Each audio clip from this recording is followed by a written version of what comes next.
Hello, listeners, and welcome to another episode of Pop Screen, part of the Geek Show Podcast Network. We are that corner of the Geek Show that likes to deal with the good, the bad, and the bewildering of movies, either starring by or about pop stars. No, the popcast. This audio thing you're listening to, right? It's really diverse. Nothing covers such a broad range of musical and cinematic genres, from country and western hip-hop, from documentaries to science fiction. I'm your host, Graham Williamson. I'm a writer for The Geek Show, Horrified, and We Are Cult.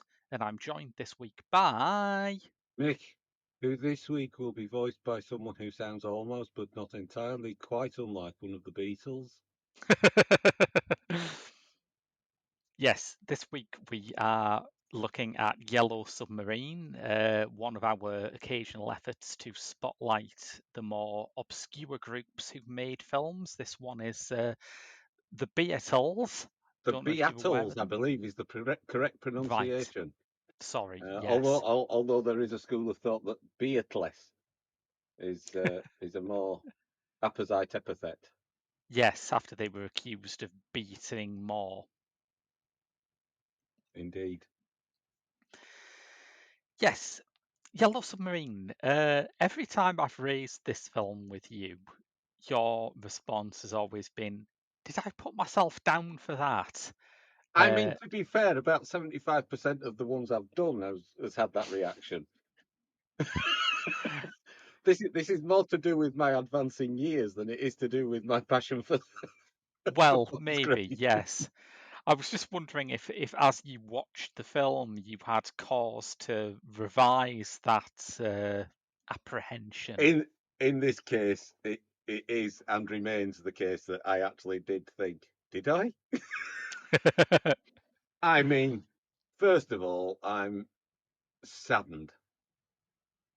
Oh, Above all else, the cultural icons such as the Fab Four should stoop to such blatant plagiarism as to rip off the much lesser known 1964 classic, formerly of this parish, Gonks Go Beat. well, it's true. Certainly, when you're dealing with 1960s pop movies and science fiction and fantasy, you have to acknowledge Gonks Go Beat as the masterclass, really, don't you? It was the trailblazer, it was the trendsetter, it was the funkiest, beatiest, hippiest man. That is almost certainly from the movie's own promotional bump, isn't it? And it had Charlie from Casualty in it. So, Yeah. you know, and if there's one thing I can say about Yellow Submarine, it certainly doesn't have Charlie from Casualty in it.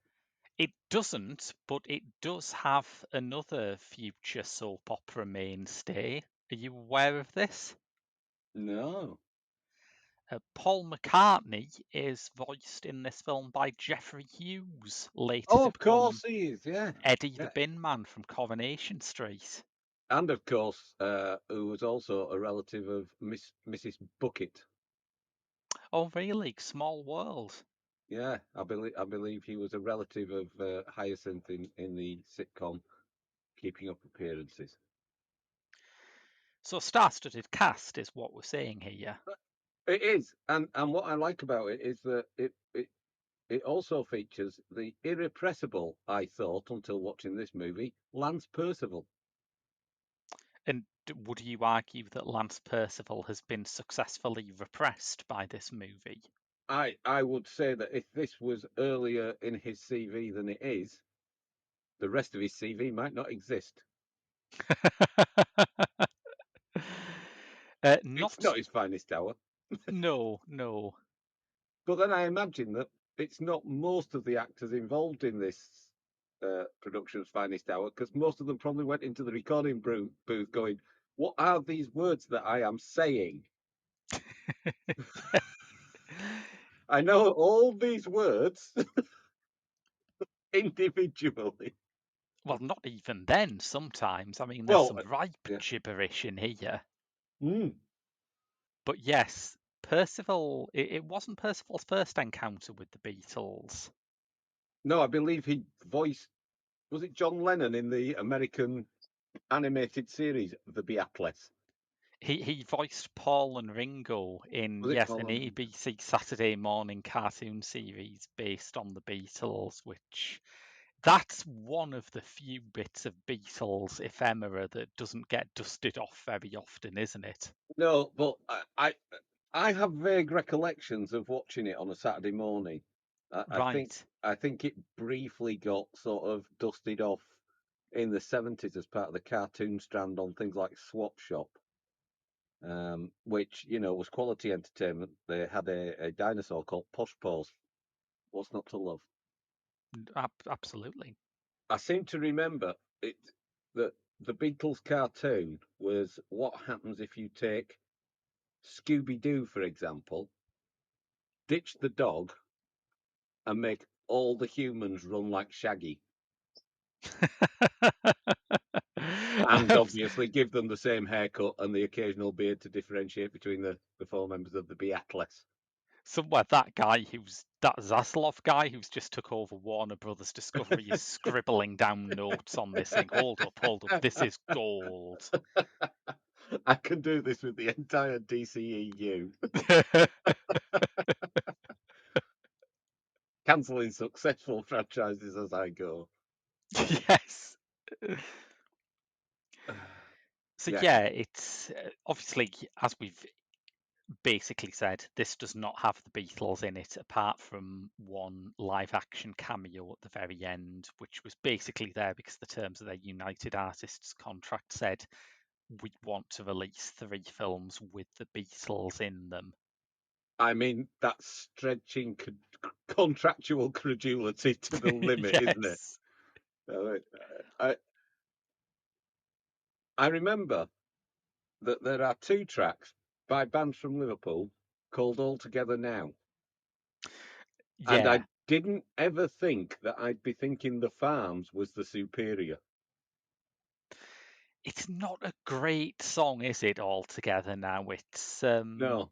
I mean, a lot of the songs on this were salvaged from other records, whether it's songs like the title track, which was on Revolver, or Nowhere Man, but also things like Only a Northern Song, which was cut from Sergeant Pepper's Lonely Yeah. Hearts Club Band. So musically, it's scraping some stuff together, but In I think it just about in gets away with it. in a way, it's sort of the 1960s pop film version of the deluxe edition re-release CD of now, isn't it? So, Yes, right. yes, it Here's is. the 12 tracks that you bought 20 years ago and loved and cherished. And here's some old shit that we didn't think was good enough at the time, but now, ching. Several of the songs I do genuinely like, though. I mean, not just the ones that had already been released, but there's Yeah. I'm very fond of Only a Northern Song. I think Hey Bulldog, which isn't in some versions of this film, which is crazy. I think that's a brilliant song. Yeah, and I don't know which version I watched. Well, did it have Hey Bulldog in it? I don't think it did. Right. Yeah, that's the only difference between the two cuts, to be honest. Yeah. Um, I did this on another podcast recently where I watched a different version to my co-host, Oh. and it was regretful because I had to sit through half an hour of completely irrelevant crap. So that's That I that's did. your standpoint now, is it? That you always go for whatever's the shorter version? Yeah, I did. What's that? That one's 141 and that one's 138. 138 does it for me. What do you mean I've missed out the crucial scene that explains the denouement? I don't care. This is why you have never volunteered to go on a Ridley Scott podcast, isn't it? That and the fact that I still haven't recovered from the 37 different Blade Runner podcasts I did. Right, yes, fair. But yeah, should we take a stab at explaining the plot for this? Well, let's. Why don't you just go back to our Gonks Go Beat episode, Mm. take the synopsis for that, cut and paste. I mean, they do both pivot on that idea. Well, actually, technically they don't they? Gonks Go Beat has a repressive dictatorship that likes music far, far too much, whereas this has a repressive dictatorship which doesn't like music at all. Yeah, but I mean, it's like the circle of fascism, isn't it? Go Yeah, far it's enough to the horseshoe left. theory applied to music. Go too far to the left, you come round to the right. That's it, yeah. Expressed purely through the question of do you like Mersey Beat? Yes. So, yeah. So the plot synopsis. Do you want me to have a stab at it? Yeah, let's go for it. Okay. So, Pepperland Mhm. is a happy and musical place where the people, who all look like someone's LSD trip idea of people, Boy, we're going to be overusing that comparison, I are feel. we? But they all have a lovely, jolly time listening to bands in the park and being just overtly musical and artistic and generally happy. And they are Indeed. invaded by the dastardly blue meanies, who are loud and obnoxious and like to colour things grey and generally destroy the happy utopia of Pepperland. And they Mhm. invade and attack using a variety of surreal weapons and infantrymen. What were the snapping Turks about? Oh yeah, they're just like big fat blokes in fezzes and their stomachs and mouths. Yeah, good stuff, Yeah, I thought. I mean, really? So, anyway, with a variety of surreal weapons and infantrymen, they invade Pepperland, and eventually the Lord Mayor is left with no option but to send young Fred off in a submarine of a citrus hue to go and find help, which the vehicle in question is what brought the people to Pepperland in the first place in the days of, and I'm not sure of the exact date, but I think, yes, yore, the days of yore. Um, and at that point, the plot takes a bit of a twist because young Fred pilots his submarine and manages to somehow get to Liverpool Mm. and stalk Ringo Starr Yes. by hiding between pillars of buildings and then follow him to what looks like a pub called the Pier, but is in fact a house of many doors in which all of the Beatles reside somewhere in different rooms doing weird stuff. Yeah, I think you're actually short selling how strange this is because the interior of the house where the Beatles live is TARDIS like far, far bigger than the exterior. Yeah, I mean, if anyone's watched Castrovalva, this is Castrovalva on acid. If anyone's watched Castrovalva, the 1982 Doctor Who serial, this is like that only fun. And it's And the word occlusion is used less often. yes, At no point does anyone spend a whole episode of television trying to find a room that they haven't explained what it's for yet. No, that's true. Although there are several rooms in this building that no one fully explains why they're there.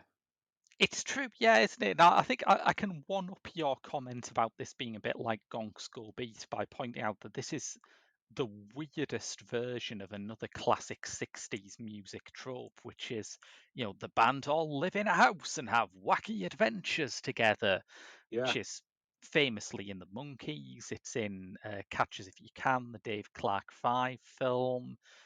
But here, the wacky adventures are Rod, like, Jane and Freddie in Rainbow. yeah. We're really alienating any international listenership we might have this week, aren't Or we? young people. Oh, yes.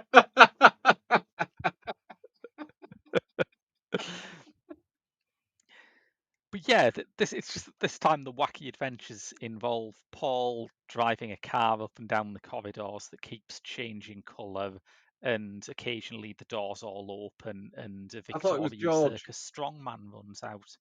I thought it was George that was driving the No, car. no. Paul has the car. George is the Oh one. no, George is in some sort of strange He's in a Zen trance. Yeah. meditation. Yeah, yeah.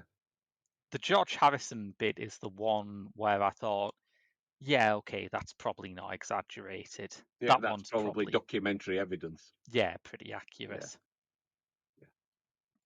yeah. Young Fred manages to follow Ringo and rather quickly convince him of the need to save the people of Pepperland under the sea Mm. from a very garbled explanation, which nonetheless manages to convey the plot far more succinctly than we are. Um, the Beatles all really rather rapidly agree to help. John, perhaps the most um, acquiescent to the request of young Mm. Fred, and they all board said submarine and sail through various oceans of concept. I mean, as you know, I have a maritime inclination, Oh yeah. So that and that I that's why I got you on this podcast to fact check it. and some of my colleagues are in fact former submariners, Mm. and to a man, they've all assured me that the preferred medium for a submarine to conduct its business in is water rather than a sort of mishmash of existential concepts. Yes, yeah. It, This they affect the buoyancy, you see. Yeah, this bit has some of the most spectacular elements of the film, including one of the many bits that genuinely freaked me out as a kid, which is the thing that has like a big trumpet-like nose and legs but no arms, and it just walks around hoovering other animals up until eventually it Yeah. hoovers up the whole scene. You see, I don't think I've ever watched this film before, Okay.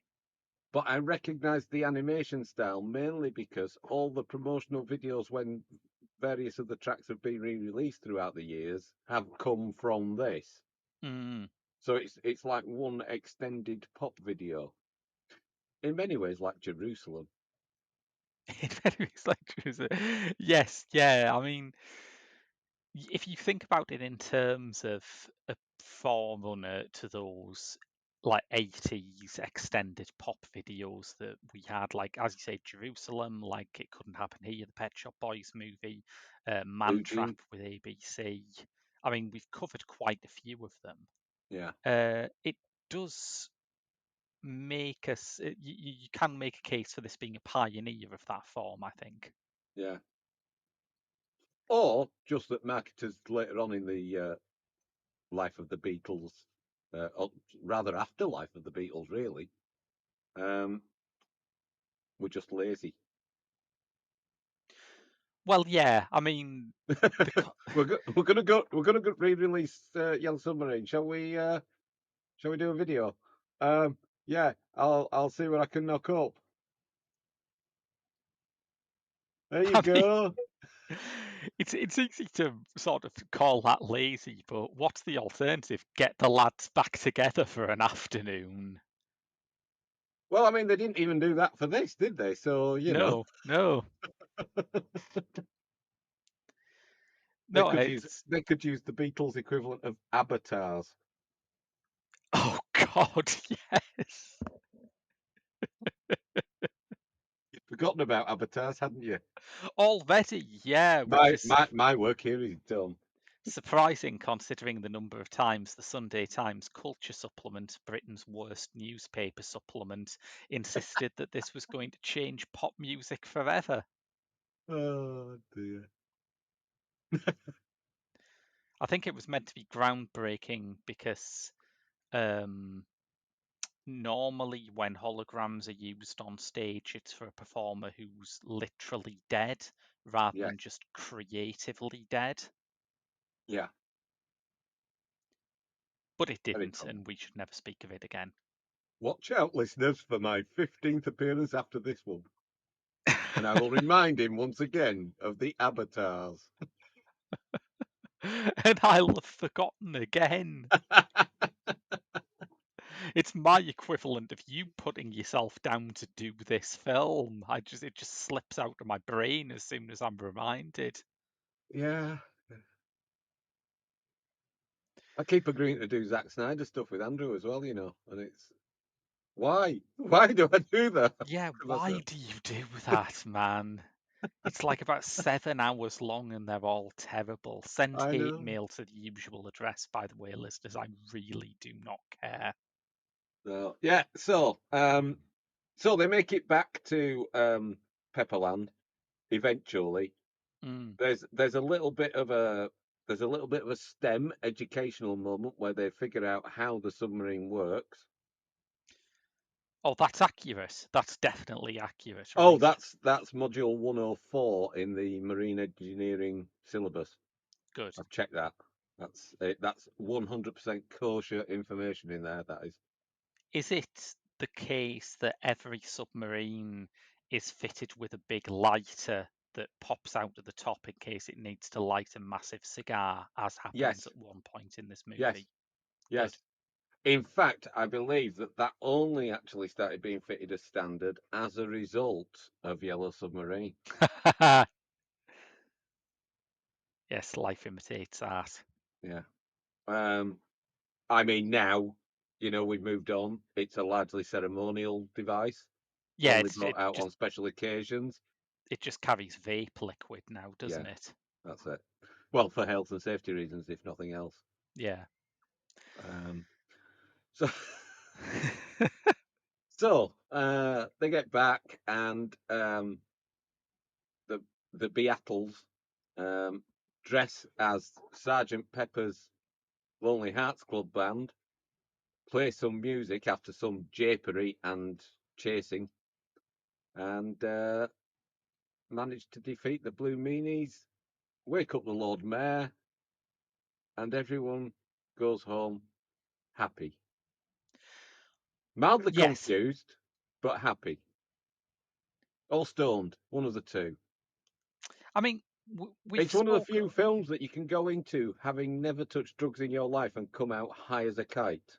Yes, yes, we've spoken a bit on this podcast about how children's films back in the 80s used to be quite sort of pleasingly irresponsible. But I feel like even back in the 80s, you don't get many kids' films whose overall message is take a whole load of drugs. It's great. Yeah, yeah. So I wasn't aware that this was your first go round with this. Well, it came out in the year that I was born, not the town where I was born, No, the year when yeah. I was born. Um, and I successfully managed to avoid it ever since. The And do thing you is, feel like your life is richer now you've seen it? this is the point at which you expect me to say, Yes, because all those clips of the Nowhere Man video now have some context. I mean, they do, but the context is just more confusing than the lack of context, quite frankly. I'm I did. I'm I'm not a huge fan of the Beatles. Right. There's a few of their classic oeuvre that I am a huge fan of, individual nuggets like Paperback Writer. Mm, Um, but the general sort of transformation from glorified boy band mm. up to drug-addled um, existential gurus. Yeah, Yeah. I'll give them their due. They were media savvy in a time when a lot of musical artists weren't. A lot of musical artists would have gotten into some of these projects without their eyes wide open, come out and gone, "You've done what with our music?" Mm. Oh, too late now. The Beatles probably knew what they were doing, and by 1968 were probably high as a kite when they saw the test footage and went, "Fab." Yes. That line reading you've just given there, you could splice straight into the audio track of this film, and it would not stick out, I think. I'll say this, it's very easy to mock the fact that this film only has a brief clip of the actual Beatles, but it should be noted that Peter Batten, who voices George Harrison in this, did live up to the ideals of pacifism and rebellion at the heart of the Beatles' music. Yeah, He his participation in the film was cut short when he was discovered to have deserted from the British Army. right. Please tell me he escaped in the Yellow Submarine.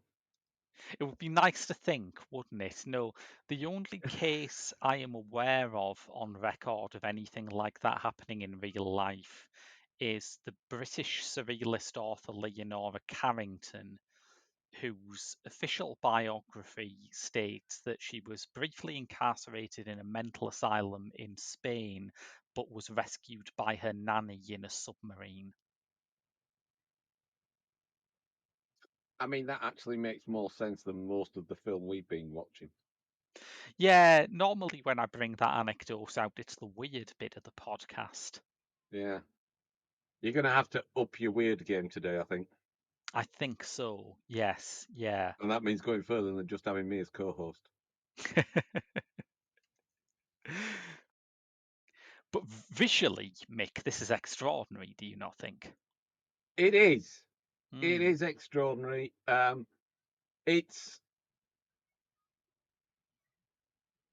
it very much feels like an extended title sequence from an 80s animated series of the time, 60s animated series of the time. You know, the mm. kind of sort of thing you get in front of the Harlem Globetrotters or um, some of those Hanna-Barbera license cashing merchandising opportunity type cartoons. Okay, It's I mean full of that's it. a bit harsher than I thought. I was going to compare it to, the British pop art scene and Bridget Riley, but yeah, I guess Yogi Bear, that'll do. No, not the Yogi Bear stuff. Because that was the original stuff. I mean, the stuff that cashed in on sort of zeitgeist popularity. I mean, you mentioned yourself the Beatles cartoon, Yeah, uh, yeah. but it's that kind of thing that it's surreal animation, but with a certain element of zap and kapow Mm. thrown in. Um, I think I think I regressed back to the 14th century during the scene where they're going through all the halls. Oh, yes, yeah. Oh, and aren't those nods painful? It reminds Those me of what, sorry? the nods when they're looking at the halls. There's Yeah. lots of halls. Reminds me of Blackburn, Lancashire. Oh, yes, yeah, I see And what it's you mean. like, Yeah. let's crowbar a referencing. Way. Yeah, that wasn't my favourite point of it either. That But I wasn't do subtle. think that it is a film where there is never not something happening. Oh yeah, And I think visually, that every shot seems to contain some wild new idea. the big thing is, Hmm. um, it arrests the eye. You can't take your eyes off it Yeah. because if you do take your eyes off it, you might miss something. Hmm. However, the counterpoint argument to that is, if you do turn away and do miss something, the chances are it'll make as much sense anyway. Yeah, fair. So, I mean, I did watch this when I was a kid, and I was not a big moviegoer as a kid, but I did love the Beatles, so I watched this. And although I didn't love it back then, but I did find it more appealing than a lot of kids' cartoons that I guess you should be into at that stage. I liked that it didn't have the kind of moralizing or sentimental aspect of most cartoons. It is just a no, string of really weird stuff happening. I liked that. I mean, there is a bit of a. You've got the standard sort of good versus evil stuff going on, Mm. but it's not done in a sort of over moralizing way. And even when they deal with the blue meanies, they do it in a sort of quite sympathetic, and it's not like they go stabbing them in the eye or anything. No, no, that But that doesn't happen. chase sequence is straight out of Gonk Go Beat. That's guitars used as machine guns any day of the week. Yes. But it's true. Yeah, I can picture and Yourself in a boat by a river. yes, yes, I can. First film animated sequence to use rotoscope. That, by the way, that Lucy in the Sky with Was it Diamonds scene. really? Yes. Ah, right, okay. And just, less than 2 decades later, it would have progressed to the point where Ralph Bakshi thought, yeah, I could probably do the whole of Lord of the Rings like this. I bet I could do that and it would work and it would look good. And for the first part, it was all right. Yes. Yeah, not sure about that second part. Seemed a bit Yeah, minimalist to me. a little bit, just a little bit. But yeah, right, okay. But I can picture a version of this film that took that whole the suits are trying to ban rock and roll business painfully seriously. In fact, I've Mm, watched most of those films yeah, for this podcast, yeah, and it would be rubbish. But by this late stage in the 60s, it is so disengaged with, well, the idea of making any kind of sense, really. It's just there to provide a head trip. yeah. It's. I mean, I believe it is a contractual obligation movie, isn't it? Yeah, yeah. They'd Um, done Hard Day's Night, they'd done Help, and they needed one more. yeah. Um, it's a stretch to call it a Beatles film. I would say. You know, Mm.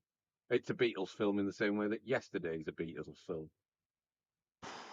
That's that's a blow, Mick. I mean, I'm fine with you being critical towards the film, but comparing it even in that limited way to Yesterday feels harsh.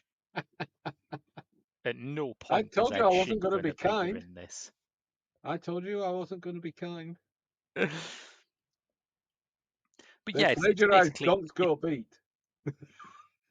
and I will not forgive them. They were above that. it's a Beatles jukebox musical, and when you look at how badly people have done that in the years since, Well, yeah. uh, you do form a certain kind of appreciation for it. I mean, the idea of a Beatles jukebox musical could turn out with, as you say, Yesterday. It could be, what was her name? Julie Taymor's Across the Universe. It could be the 70s Sergeant Pepper's Lonely Hearts Club Band film. It's not an illustrious list. It's not, no. And it's not awful. It's not No, I unwatchable. just to make my position clear, listeners, I really like this film. It's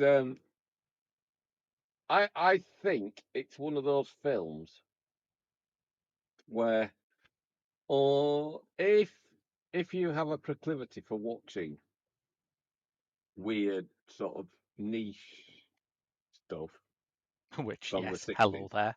Hello, Graham.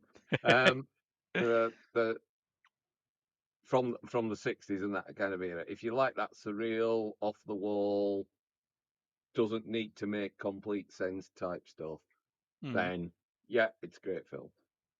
I just wonder if we're maybe moving into a time when the kind of people per generation who appreciate that kind of thing is dwindling in number.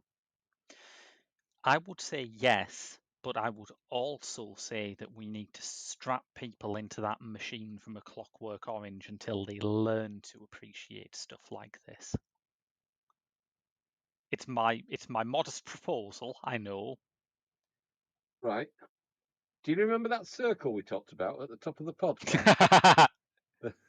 Oh, we go from the left, right, the way around to the right. But, You're like a little hamster on that wheel, aren't you, Graham?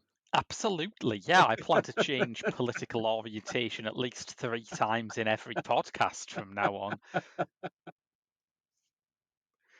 But it's like to me, it's not that people have stopped watching things that are just incoherent and go from set piece to set piece. As Colin Trevorrow will point out, you can turn in 3 Jurassic Park scripts that operate on that basis. It's just that now they watch things that are incoherent and set piece driven and shit. True, but that's because the shit part makes them easier to digest because they are by the very nature of being Pre-digested. shit pre-digested. Yeah. Um, it's also they're set pieces that are colourful by as distraction techniques. And you know this, you've sat on the comic book adaptation podcast with us where we've said, you know, maybe the DC big screen stuff doesn't work because those characters need to breathe. Mm, The Marvel big screen stuff does work because those comics are all about the big set pieces and the splash of colour across the pages. yeah. So, and I think with this, it works because at this point in the Beatles' career, it was all about big, brash, colourful, LSD driven visuals. Yeah, I think that Lennon in particular had got into avant-garde theories, which said that the incoherence of something is a valid disruptive artistic strategy. And I Yeah, think you can still detect actual subversive intent in some of it. I mean, there is a reason why the Beatles kind of nonsense, as distinct from later artists like, say, Beck's kind of nonsense. yeah, The Beatles' kind of nonsense always ends up in a sort of Edwardian schoolyard.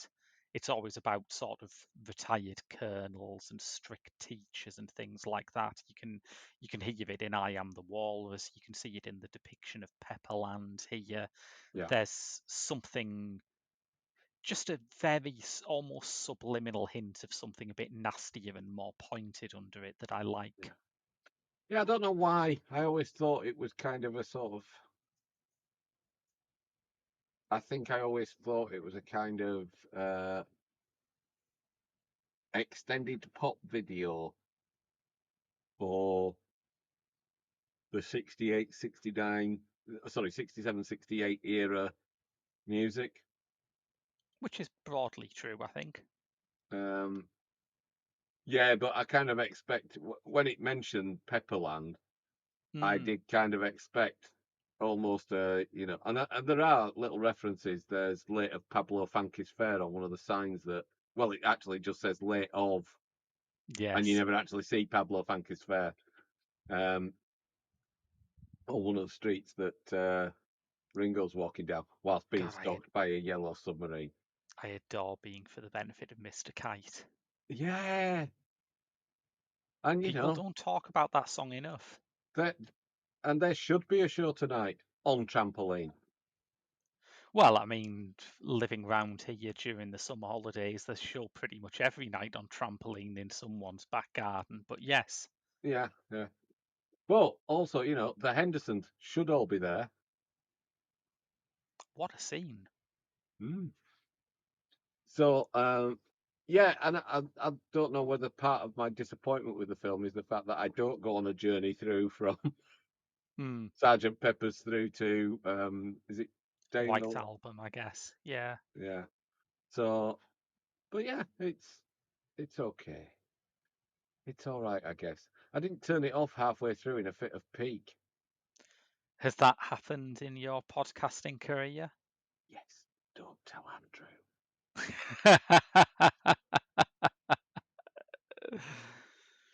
Yes, I think the depiction of Liverpool at the start is really strange and interesting. And I remember Hmm. when, although I did say I liked it as a kid, I do, but the depiction of Liverpool was one of the bits that I found weirdly scary. It reminded me of some of the darker animation pieces in The Wall. Oh yeah, that's a good call. Yeah. Yeah, it was very oppressive, and it was like it wasn't like it was a tourist information film full of Liverpool, was Not it? exactly, no, no. But yeah, Uh, and it uses like cartoon elements obviously against real photographs, so there's this weird shifting baseline of reality. You're never quite sure what you're looking at, and yeah, it's got Eleanor Rigby over it too, which is, I mean, that's a pretty unnerving song for a kid to listen to. yeah, yeah. And because when you're a kid and you hear Eleanor Rigby, that line about the face in the jar is genuinely creepy. Completely, yes. I mean, we think of that literally as kids, don't we? She's Yes. literally got a face in a jar that she wears for special occasions. But also just the sort of mood of the thing was not like any other No, song I'd ever heard. I could tell that it was kind of a sad song, but it didn't seem to want to make me cry. There's no, something quite cold and unsentimental about it, and I just couldn't figure that out as a yeah, kid. yeah. But yeah, and it was there was a strange mixture of militaria as well, coupled Mm, with that, and it seemed to be it seemed to be that although they sort of quite clearly the Yellow Submarine lands in the Liverpool of the Beatles, yeah. the montage leading up to us realizing it's Liverpool and seeing Ringo walking along seems to be about 1915. Yeah, yeah. Although that's one of those things, isn't it? Because slum clearance hadn't really kicked in everywhere by that point, and No, true.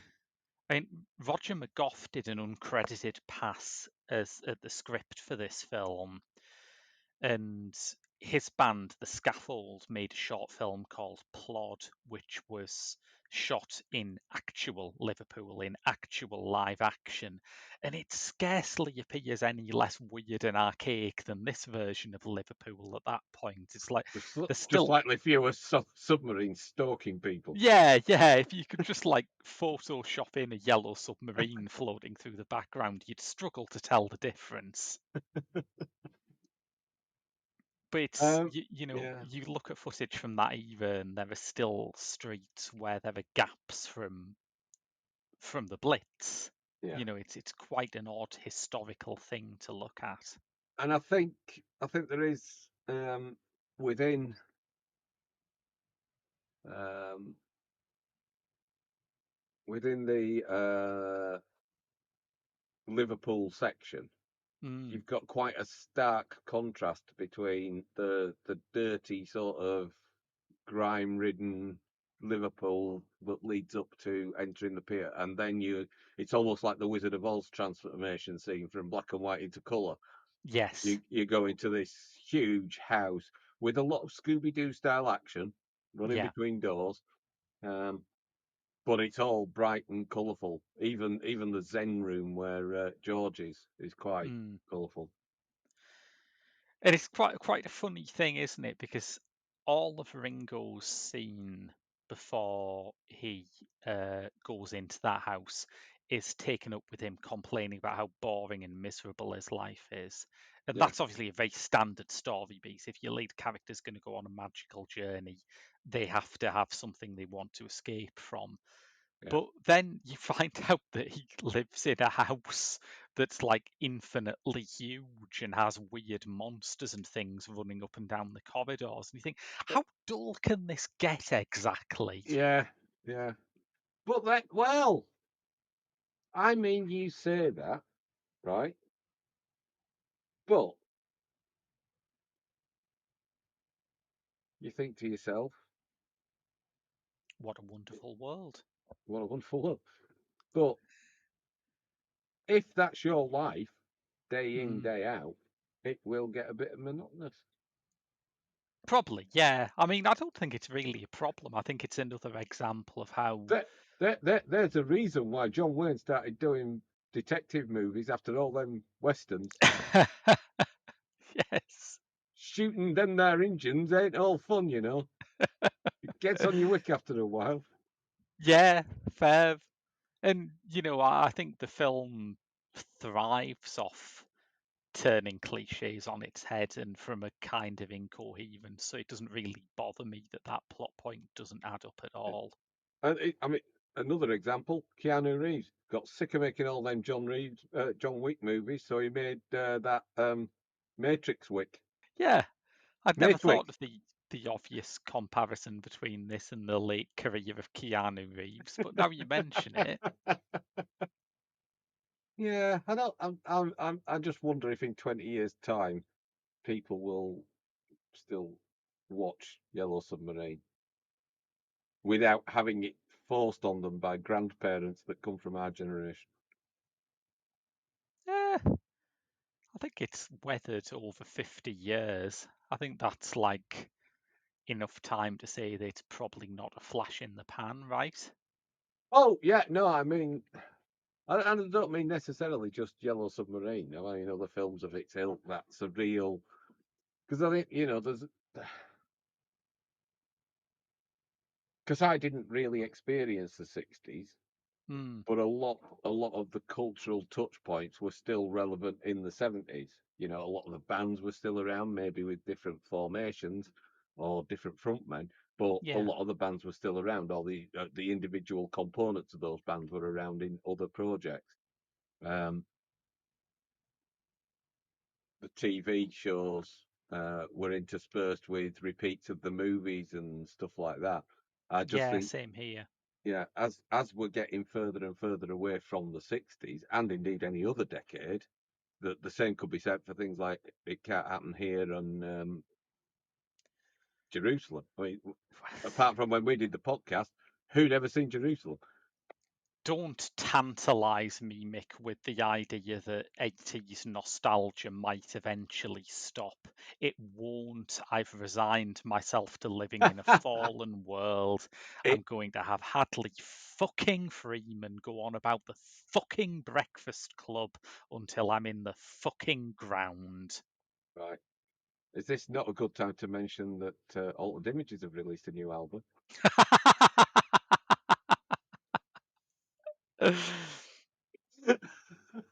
Hey, you know what would really spruce this film's image up for the modern kids?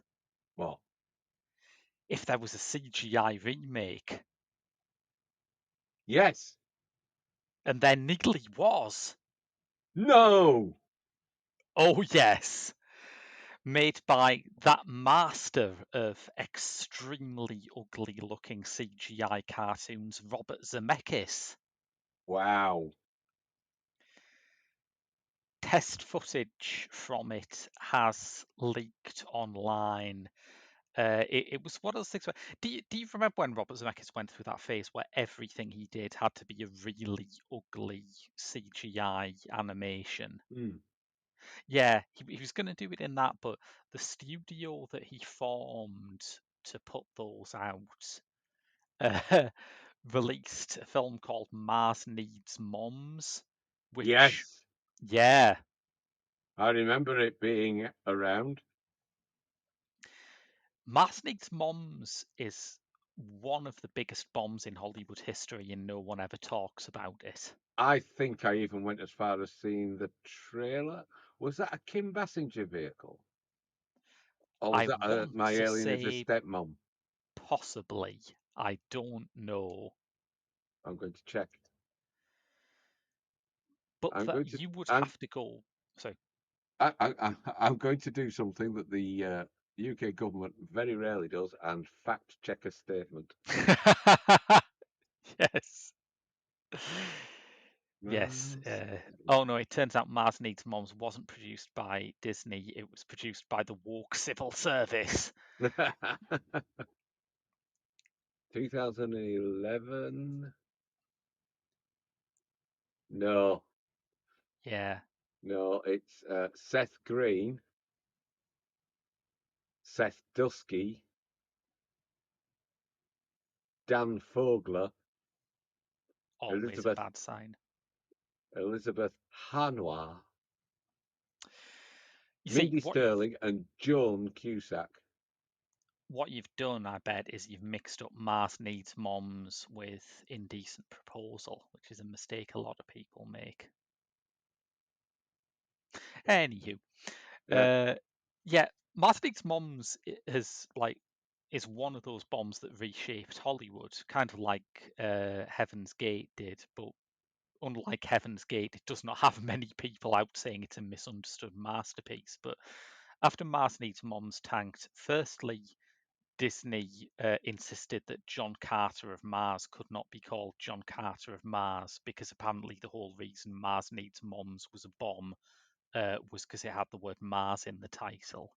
Ah, right. Nothing to do with the actual content of the film, just the title. Absolutely not. But Right. just to be safe, they did shutter Robert Zemeckis' animation studio, which I think was probably a wise precautionary measure. Because yeah, they were working on a CGI remake of Yellow Submarine with some absolutely bizarre casting, including David Tennant as the chief Blue Meanie, Peter Serafinovich as Paul McCartney, just deranged stuff. Wow. There's been an I mean, image. I'm quite surprised they didn't just do it with Peter Serafinovich as everyone. I think that would have made it good, wouldn't it? Yeah. And an image Mars has Needs Moms debuted in fifth place behind Battle Los Angeles, Rango, Red Riding Hood, and The Adjustment Bureau.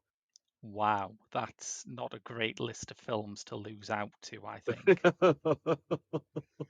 I have That's not found a that's not where you come home from that weekend and go, well, at least we finished fifth. yeah, I have found a small image of this film's concept art for Jeremy Hillary Boob, the Nowhere Man, Right. and it will give you nightmares for the rest of your life. So I'll put it in the Facebook chat now. Oh wow, Okay. it's just given a massive long link that's Jesus Christ, that's a long link. Hang on, I'll have to do something with that. 1 second. Where's my Facebook link? Yeah, let me just sort that out. There we go. Oh, I think I speak for everyone when I say, what the hell were they thinking? I I mean,